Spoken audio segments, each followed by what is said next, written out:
Good afternoon. I want to thank everyone for attending today's session. I'm Kevin Holbrook from CAD Dimensions, and today our topic is going to be planning and executing EPDM workflows. I do anticipate there to be quite a few questions at the end or in between, so some housekeeping issues. If you could post any questions in the questions section of the GoToWebinar window, I'll be glad to answer those at the end. With this particular product and this topic, there's obviously no way I can hit every permutation of the types of workflows and the types of things that you want your workflows to do within Enterprise PDM. But over the last 8 or 9 years or so, I've seen lots of implementations. I've seen lots of variations of workflows and things that people are trying to accomplish. So this is kind of a summation of what we've seen over the years. But as always, CAD Dimensions is there to help you get through any other hurdles that you have as far as designing a workflow that works for you. So in short, this session, what I really want to do is talk about some of the pre-work to actually developing a workflow. I've seen over the years instances where workflows are developed and they're maybe a little more complex than they really need to be. So here are just some things that I've ran into over the years as a way of looking at workflows to see if they're going to be efficient. When you deal with workflows in Enterprise PDM and you're looking to implement something for your organization, where they tend to stumble and fall is if your workflows are more complex than they need to be. If your end users have to perform all these operations to make things happen within the organization just for the sake of doing it, of saying that you do it electronically, that also becomes a little bit counterproductive. So we'll talk about that a little bit. So let's start basically with our agenda today. I want to just, for those who are new to EPDM and workflows, I want to talk a little bit about what those are in Enterprise PDM and how they fit into the scheme. I want to talk a little bit about the planning, and I have an example of how you might plan because I can't hit all the scenarios. This will fit into maybe what you're doing currently as far as planning workflows. Talk about the components of a workflow. And then really get into the critical pieces of what makes a workflow do things and create efficiencies within your organization. Because it's really not the workflow itself, it's the things that the workflow can do that make it more efficient and worthwhile to implement within your organization. And then the last two things, I want to talk a little bit about workflow testing, and I want to show I have a few examples of workflows that have been set up, and just to give you some ideas of how you might be able to go with some other things here. So for those of you who do not have Enterprise PDM, and there are a few of you online, workflows essentially is the electronic version of your process. Today you're taking documents, whether they're engineering documents, ECN documents, and you're moving them through your organization either as paper or electronically in some way. You have a process to get it from step one to, let's say, released in this case. So workflows are the electronic version of that process inside of Enterprise PDM. Now, Enterprise PDM will not work without a workflow. Okay, the product won't even go. You have to have at least one workflow with one state for it to even exist.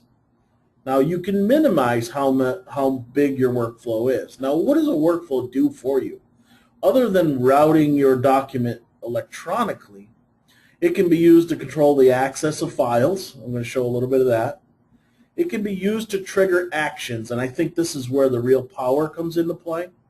And then the ability to set revisions. And I put the bullet for more because it's almost limitless as to what you can get a workflow to do, simply because you have the ability to use some other tools to create some custom scripts to make things happen, and you have an open API that can be written to perform all sorts of things. So workflows are very, very powerful within the system, but they are configurable. You do have to set them up, and that's really why we're here today. You have to have a process to set those up.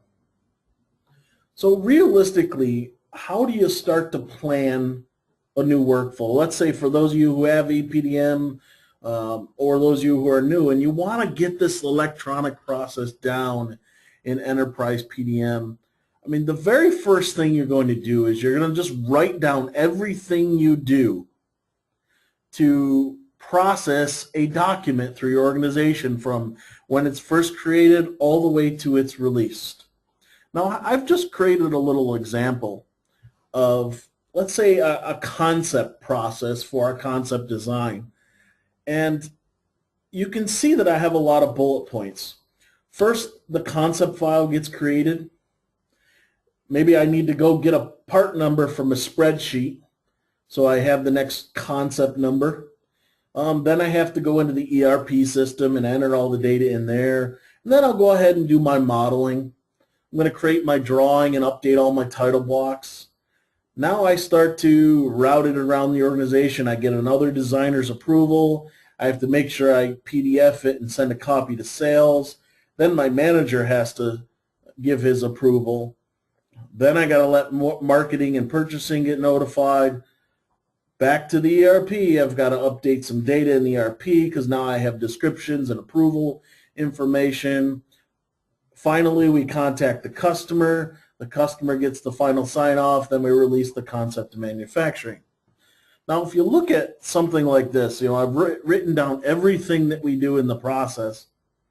Does it really make sense for me to create a workflow? I think there's 10 or 12 steps in this process. And in some cases, maybe yes, but I want to kind of give you some guidance as to how to eliminate some of these things from your planned workflow. Now, the first thing you want to do is think about what really is the process step that you're trying to convey in Enterprise PDM. If you go a little bit further with that, you can see that I can kind of isolate some steps within the process that mean something.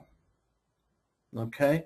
So if you look at the ones that are in red, those are kind of areas that are important, or steps that are important within the process. Now let me take that a little further and narrow that down. And this is really what I say about that. When you have all those steps written down, the steps that are going to become part of the workflow are the ones that mean something to the organization. You noticed in that last slide, I'll go back here, I have a step in the process where I have to enter data into the ERP system. If it's important to you, for you to let the organization know that you're entering data into the ERP, and that's the step in the process that you're at, then it should become part of the workflow. If it's just something you do while it's in the concept phase, nobody really needs to know that you're entering data into ERP. It's just still a concept. Then you leave it out from the workflow. Okay? So this is what causes workflows to get large, because you put these steps, these intermediate steps in there that really are encompassed within one step, which in this case, the concept design. Well, when I'm creating a concept design, I know that there's other things I got to do. I got to get part numbers. I got to go to the ERP system. Okay, that's all part of that process. So my bullet here is to make it mean something. When you plan a workflow, these steps are what the organization is going to see. Okay, so it will mean something if you see the files in concept design or waiting on approval by a designer, manager, customer, or released. Is it really going to mean much if they see that you're pulling a part number? Probably not. Okay, so I've had many customers approach and say, my workflow is getting a little bit too complex. I got too many states. It's my spaghetti mess. A lot of times this is because you haven't consolidated the workflows. You know, you've got all these steps in there that really don't need to be their own state. Okay? So this is the first step in planning, and it's not easy. And you know, you may still tend to add some things in there that aren't necessary, but this is where you're going to get a process that's going to be efficient for your organization. Now, workflows are really made up of two main components. Okay? One is the workflow states, and the other is transitions. Let's start with states. And we're not going to spend a lot of time on this because I think most of you have run through workflows, but states is where in the process the file resides. Okay, in my dummy process here, I have a concept. I'm in concept design. I'm waiting on approval from 3 different areas, or I've released it to manufacturing. Okay, now let's just go into enterprise for a moment, and let's start to create a workflow that looks similar to that. Now, inside of enterprise, I tried to do everything with an admin account or somebody who has admin privileges to all of the Vault data. To create a new workflow, you go to the workflow sections of your Vault, and you'll notice that I have a sandbox Vault. We'll talk a little bit more about that as we move on. And I can create a new workflow for that Vault. Now, I'll call this my lunch and learn final workflow here. Now, you do want to tend, as you're creating a lot of the stuff in the administration, whenever it has this spot for description, I do recommend putting something in there so when people follow behind you, there's some information. You know, this workflow is used to show workflow creation. All right, so something that makes sense to the user. Now, conditions is probably a whole nother webinar here. It's where you choose which documents can enter this workflow. Now, in this case, I'm just going to keep this completely open for now. So when you create a very new workflow, the first thing you're looking for in the admin tool is you're going to have a toolbar up to the top with 7 icons on it for creating and editing the workflow. Some of it just for zoom and pan capabilities. And then you're always going to start out with a new workflow state already listed in your workflow. Now, one of the things that with some of the edits they've had to Enterprise PDM recently that's maybe a little bit frustrating, they've made it better to do workflows, but you got to watch the symbol when you go to do things. For instance, if I want to move this state on the workflow, I'm going to go in here and wait till I get the crosshairs, and then I can drag this state anywhere I want within the graphics area. But if I were to go and just go over the workflow and you can see the little hand, if I click on the hand, it's going to bring up the properties for the state, which we're going to talk about in a little bit. So this is my workflow state. Now, if you go back to my PowerPoint, I have 5 different states I need to create. So the very first one, in this case, is concept design. Now, what the state name is really dictated by this text in the properties. So you just type in the information, concept design, and that's what changes the name of the text on the state. Now, notice how I have multi-line, so concept is on one line, design is on the other. You can go to one end of this and resize that to get that all to be on one line. If I go back in the properties, you are also going to have the ability to change the icon of the state itself, and there's a few icons in here that help you to get, have the symbol mean something. In concept, maybe you're checking off your list of things to do, so you use the checklist icon. Okay, so now that I have my state, I want to add another state. So on the toolbar in the workflow editor, you're going to see 2 icons. or three icons that we use for creating new elements of a workflow. The first one being new state. And when I select it, the first thing it asks for is click where a state should be created.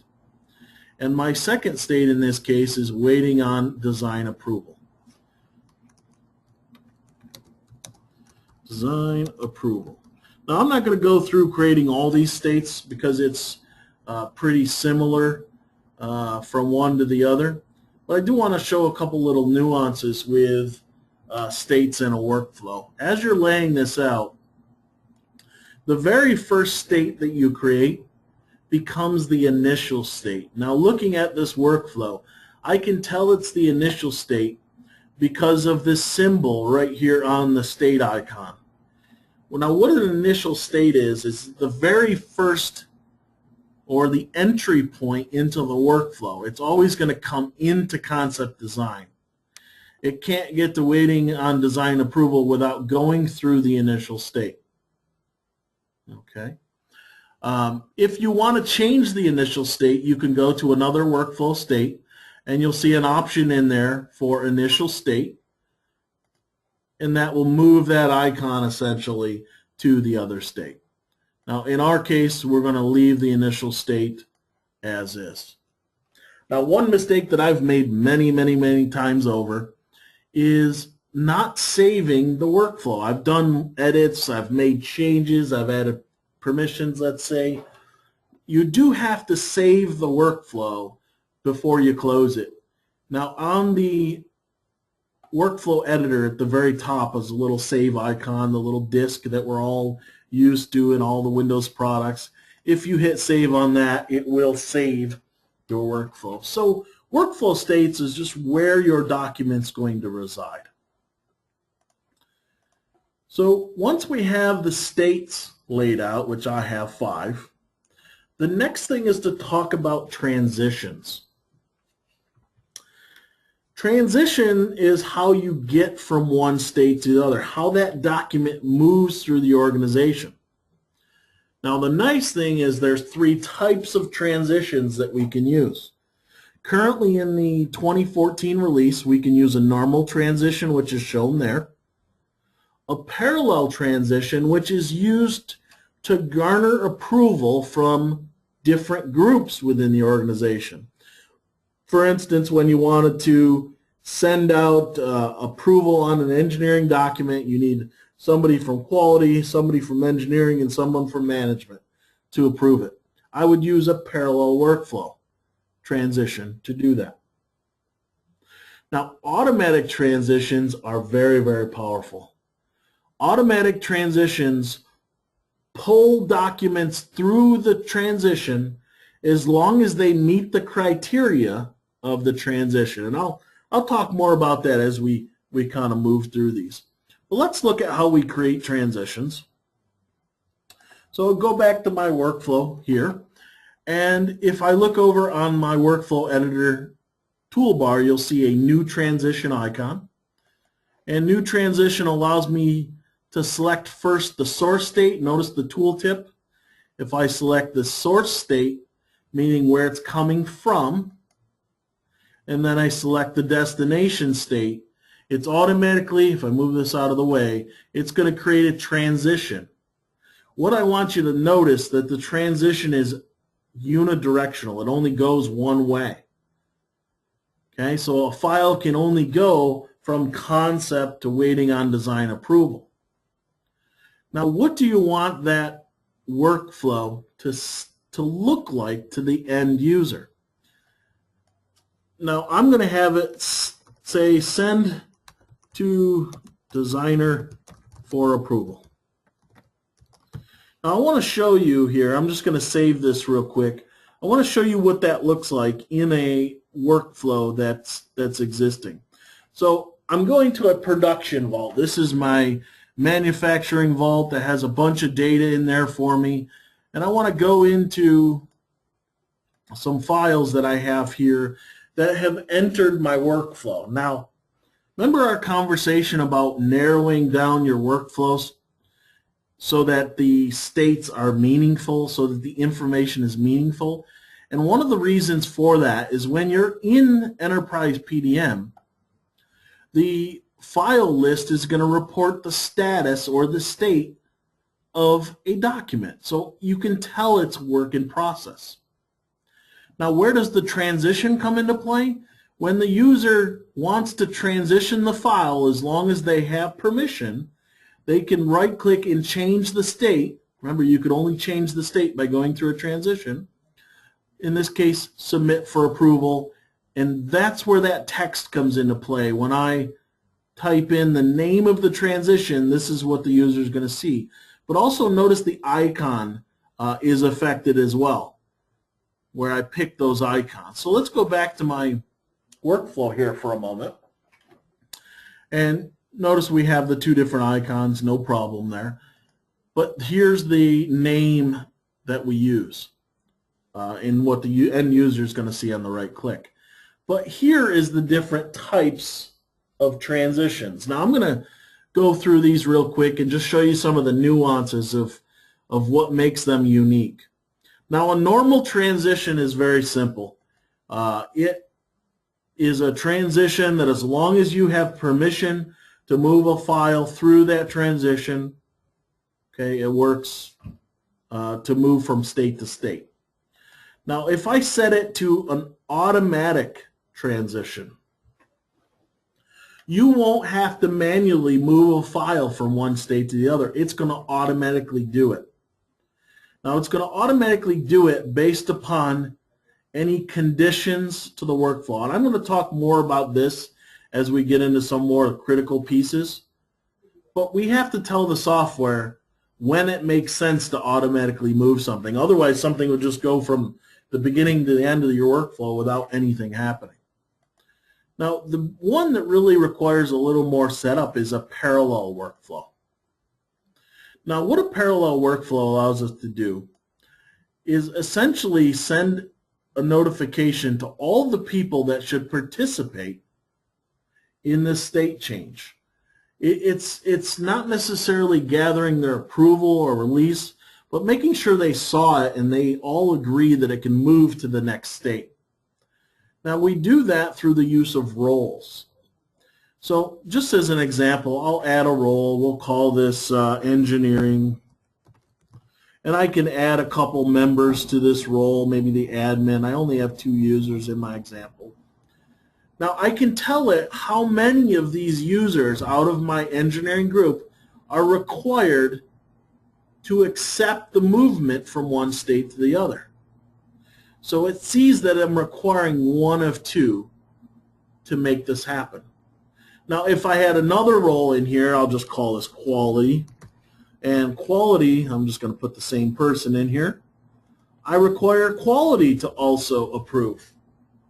So here's where you can make sure that your organization sees the file moving from one state to the other and all in agreement that it could happen.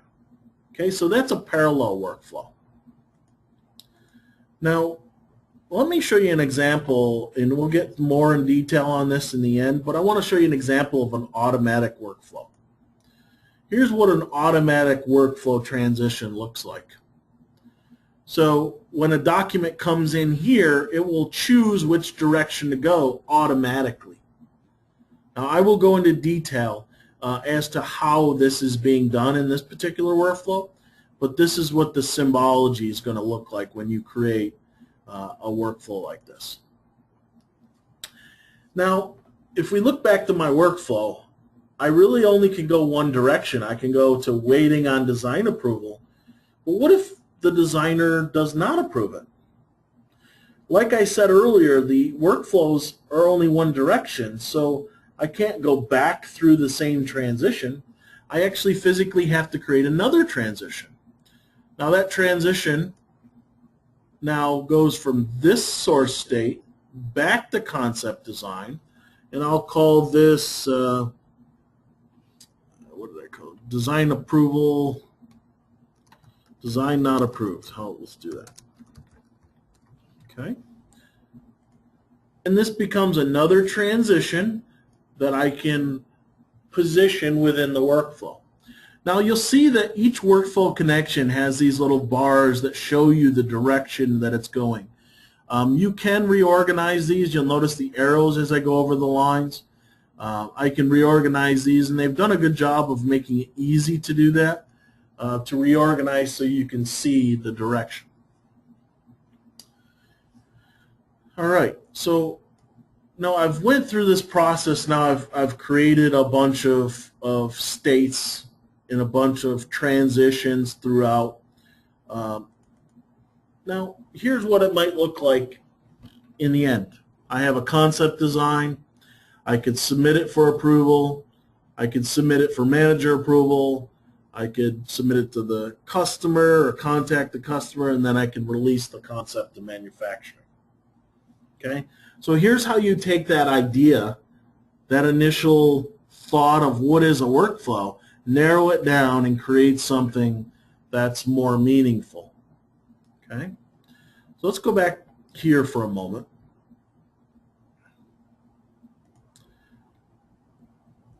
So we looked at the states and transitions.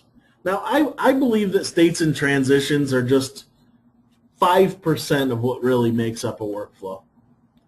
You know, it does show us the state of a document, but what the real power is in what I call the critical pieces. How do you really make the workflow fit your process and do and add efficiencies to what you do?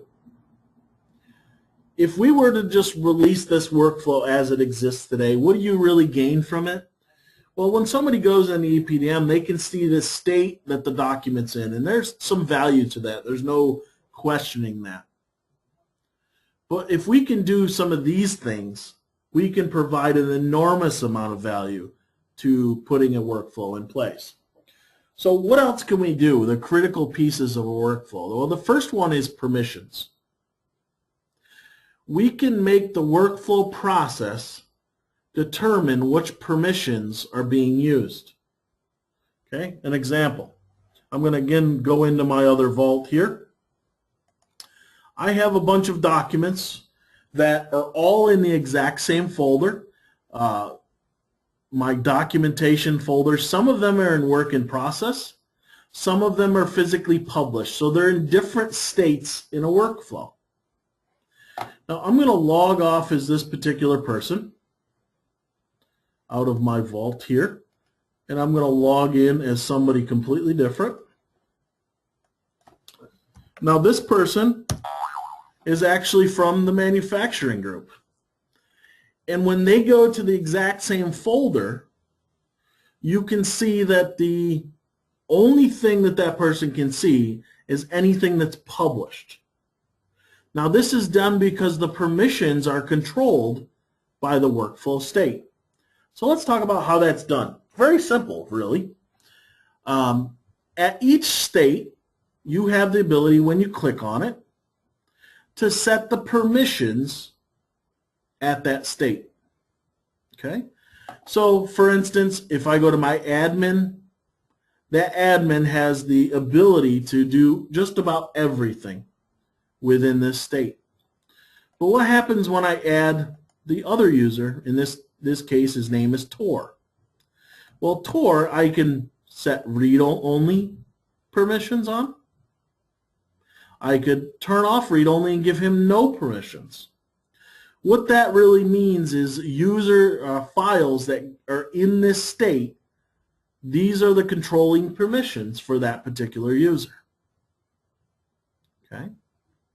Now there's one other caveat if you're designing a workflow that sometimes will trip you up. So let's say I gave Tor read-only permissions or read file contents on here, and then on the next state, because he's a designer, let's say, I said, you know what, Tor can have everything. So we'll give him all of the workflow state permissions. Now, what you'll see when you run a file through the workflow is you'll see when it gets here, Tor will still only have read access. Okay? And the reason for this is because of the previous state that the file went through. Okay? So there's an option in here, and I always use this when I'm doing workflows. It's called Ignore Permissions in Previous States. If I turn this on, the permissions that you set at this state are driving what really happens, not any permissions given at previous states. Okay? So I would recommend going through and turning that on for each state. And you'll get a little flag in here letting you know permissions are unique to each state. But permissions are an important piece to using workflows. When something gets released, maybe that's when you give manufacturing a good look in there. Now let's talk about the other thing is revisions. In order for a workflow to be efficient and work within your process, you've got to use it to set the revision. Now, in a lot of organizations, you may use more than one revision number. You may also use a secondary revision, so like A.01, A.02. You may use a numeric in R&D, and then when you get to a release stage, you may use alpha. And we can do all of that with some basic information with workflows. Let me explain that. So the first thing you're going to do is make sure that you have a revision set up within the system. And in my case, I have a revision A through Z, okay? And that revision number is very simple, A through Z. Now, how do I tell the workflow which revision to use when it's in a particular state? I'm going to just turn on my marker here to show you a few things. So let's say we had a revision scheme, right? A, B, C, D, E, and so on. What the system does is it treats it as a counter. So when we equate this to the counter, revision A is 1, revision B is 2, revision C is 3, and so on. If we can keep that in mind, we can understand exactly what's happening when it goes to increment revisions. Okay? Now, how do we tell the software what revision is to be used? And let me remember how to erase all right. There you go. So when we get to a certain stage in the process, we want to set a revision. So in this case, when I release the concept of manufacturing, I want to set the revision. Okay? You'll notice in the state properties is a section for revision numbers. Now, all this really does is tell the software which revision number to use or to show the user when the file is sitting at this state. Now, in this case, we're going to use the only revision number we have.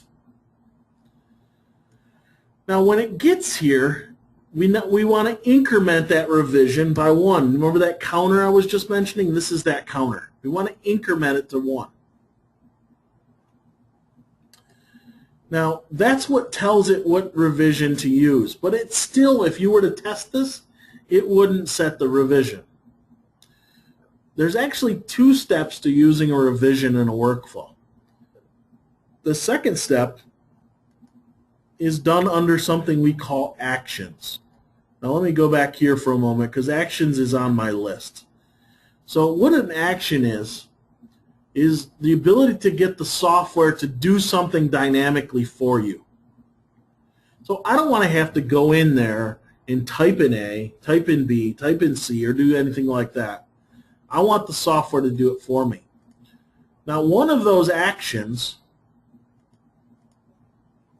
if I go to the Actions tab and select Add Action, one of the action types is to increment the revision. Now, you'll notice when I select Increment Revision, it doesn't ask me what revision to increment. It doesn't ask me how much to increment the revision. It really asks me for no other details. The reason is this is a action. It knows how to perform the action based upon the state that it's entering. So because it says increment revision here, it knows when it gets to this state to increment this one by this number. That's how you get revisions to work.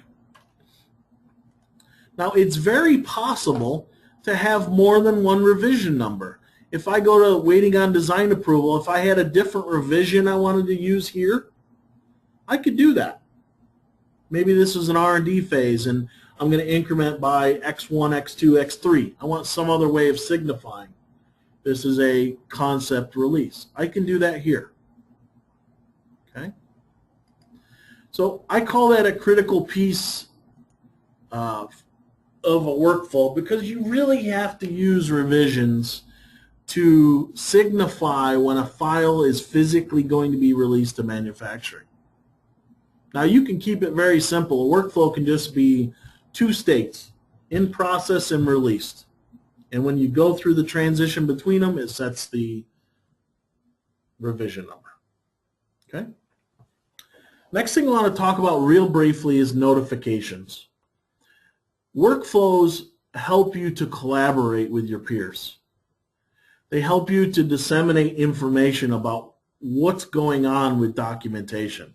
And there's a couple different ways to notify people of things going on within a workflow. Okay? So if I go to, let's say, submit for design approval, there in the properties, there's the ability to set notifications. Okay? Now the notification, in this case, the software is going to just look at any file that is processed in a particular folder. Okay, so let's say I'm adding a folder in the vault. I want to say anything in the vault. Okay, anything in the vault, any folder. Anytime it changes a workflow state from concept design to waiting on design approval, through this transition, submit for design approval, I want it to notify who and what. Now, on this case, I have a couple other choices.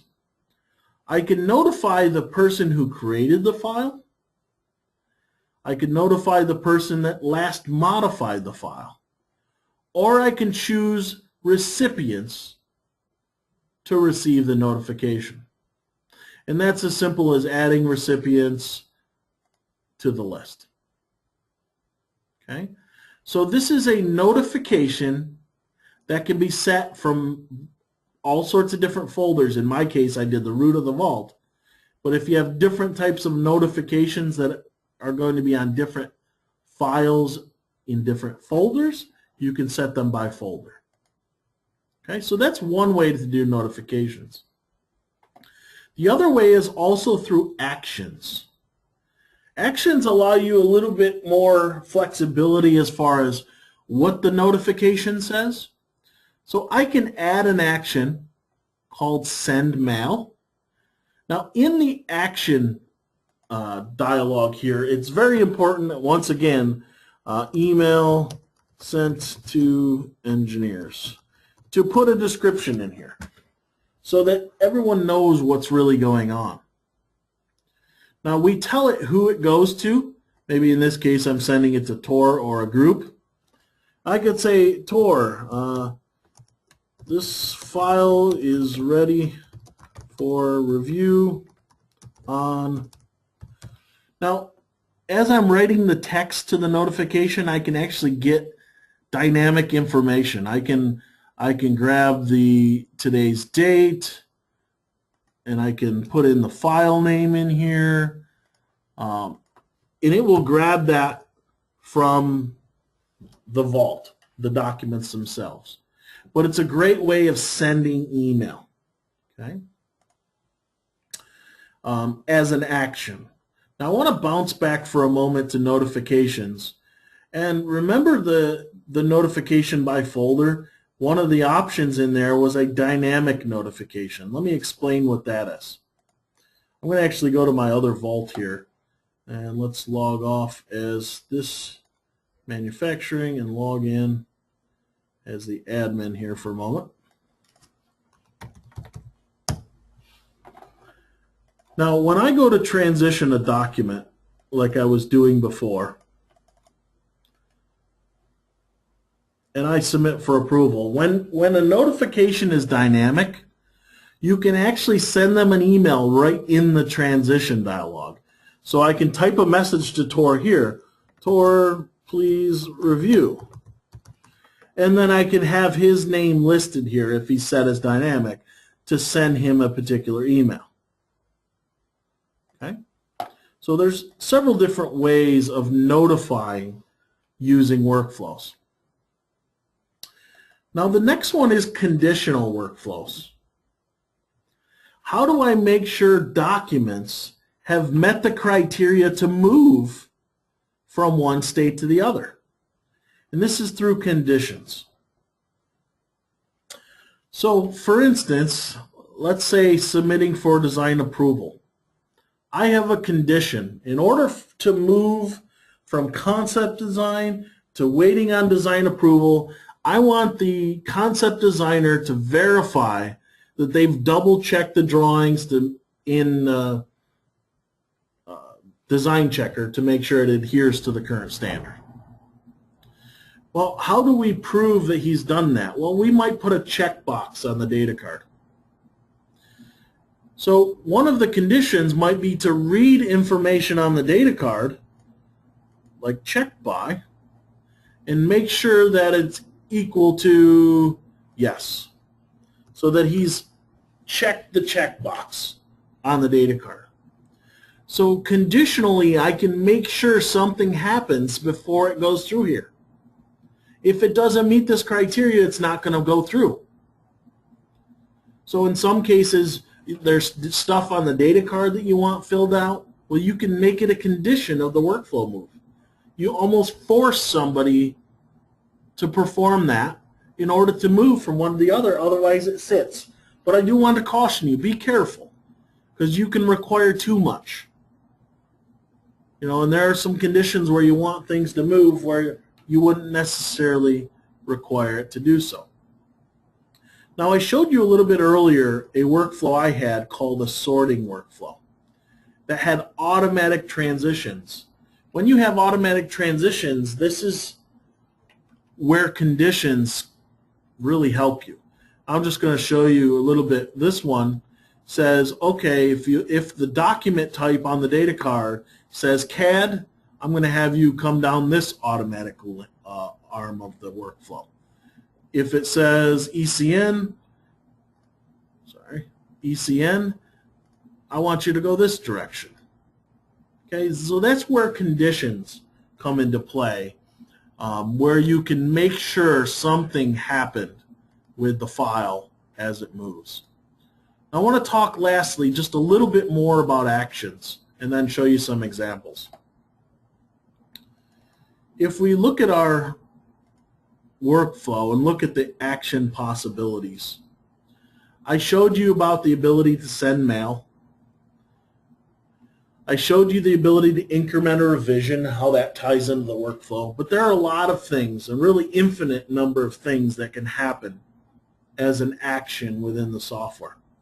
One of the most popular actions is the ability to set a variable or to fill out a custom property.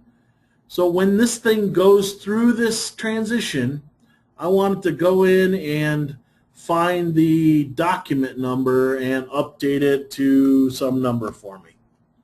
Or I want to set the author or approved by to my name. Notice there's some automation to this. I want to grab the user.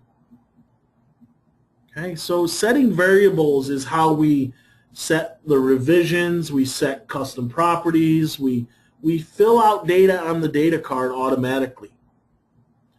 Now, by filling out data on the data card, that data can be used for transitions later on. So let's say we gathered the person's approval, and it reads whoever the person who was that approved, and it routes it down a different arm of the workflow. So actions, setting variables and actions are very important.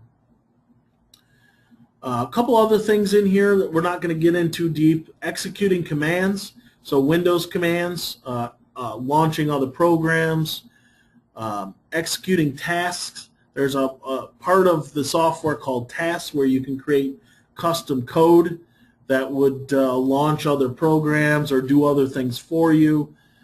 So actions are very, very powerful. Notice you can also control what types of files that the action gets performed on. Maybe it's only on Word documents. You can say only run it on DOC or DOCX. Okay, you have a level of control there.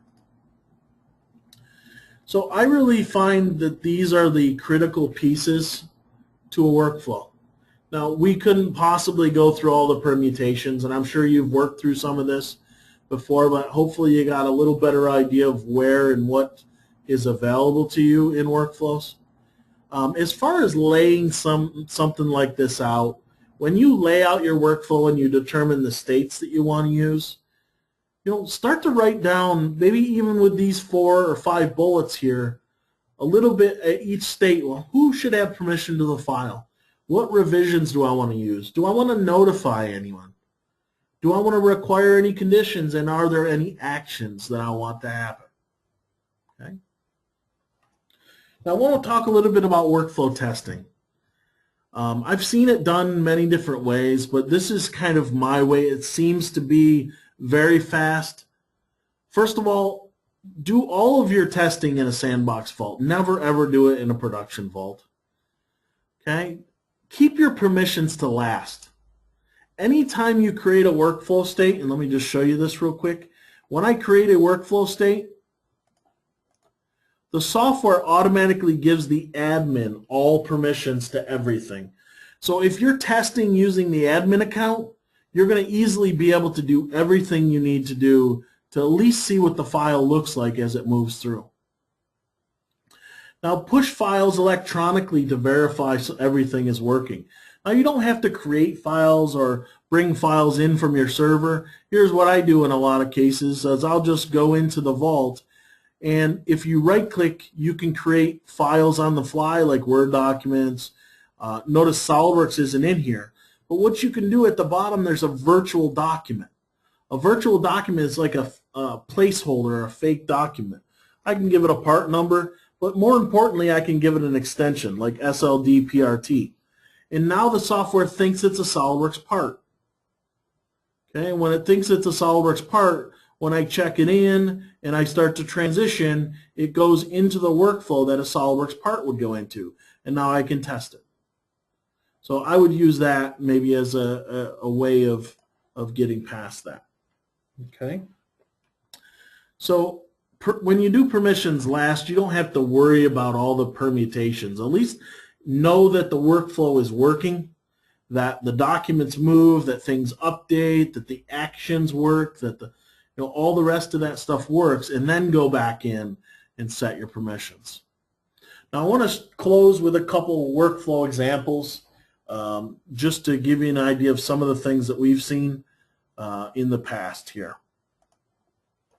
So the first one many of you have probably seen because we've implemented it, but I created this, quite a long time ago now. But the ability to set revisions of documents that you're migrating into the vault. Now look at the size of this workflow. Okay. Let's say you're migrating from a Windows environment to Enterprise and you need to set a document to RevJ. Well, you're not going to push it through the workflow 8 or 9 times to get the RevJ. You're going to physically want to set it right to J. Now, just to give you an idea of what I do, in this case, you let the user select set to J, and what it does is it has an automatic workflow transition that resets the counter, and I don't think I have all the conditions on here, but what it does is it resets the counter on the revision to that counter number. Now, just to remind you what I mean there, A is 1, B is 2, C is 3, and so on. So I basically use the counter reset to have the action as it moves through to set the counter to 9. So it goes right to J. Okay, this is something that you can have if you want it as a workflow that we've done. Now another one is the sorting workflow, and I've kind of showed a little bit of this. I like this in a lot of cases where you're going to have a lot of workflows, and you kind of want all the workflows to tie together. Now in this case, every single document in my organization comes into this state called a document sorter. And the document sorter decides which process the documents go down. And it does so by looking at a condition on the workflow. If the document type is CAD, it's going to move through this and end up in the CAD workflow. If it's ECN, it automatically moves it to ECN. So this is a great way of tying in all your workflows through a sorter of some sort. Now there's another way of using sorting. Again, using conditions. You know, when you go, let's say in this case you're waiting for approval, when you choose that it's approved, you can actually have the software read, in this case, the file path. If it's an assembly, I want you to notify certain people that it's been approved, but I don't want you to notify everybody that every part's been approved. So I really have two transitions that are named the same thing, but if it's an assembly, it goes this direction. If it's a part, it goes this direction. By going this direction, it sends a notification. Now, I've done workflows that reads data off of data cards and sends email to the people on the data card. I mean, they can get long, but you know, there's a lot of things that can be done with workflows. So that's what I had for you today. I want to thank you for coming. I hope this was useful for you. I know we don't get in too deep to workflows, but I think we have a basic understanding of some of the things that it can do. I do have one question: how to use a rev that occurs during the workflow to show on a drawing. Well, that's very simple, Donna. What happens here is when we actually approve a document, as it's passing approval, one of our actions is to set the variable, set the revision on the data card to the next value, which if it's going from nothing to A, it will set it to A. So we actually set it so it shows on the data card. Now once it's on the data card, now that's where things get very interesting, because the data card fields are actually linked to the properties in the SOLIDWORKS file through the variables. Now, if I go in here and actually select the field, I can actually see what this field is linked to. And you can see it's linked to a custom property called revision in SOLIDWORKS drawings, assemblies, parts, and all these file formats. Now, a quick way to check that is just to click the little help here and then click the field within the data card.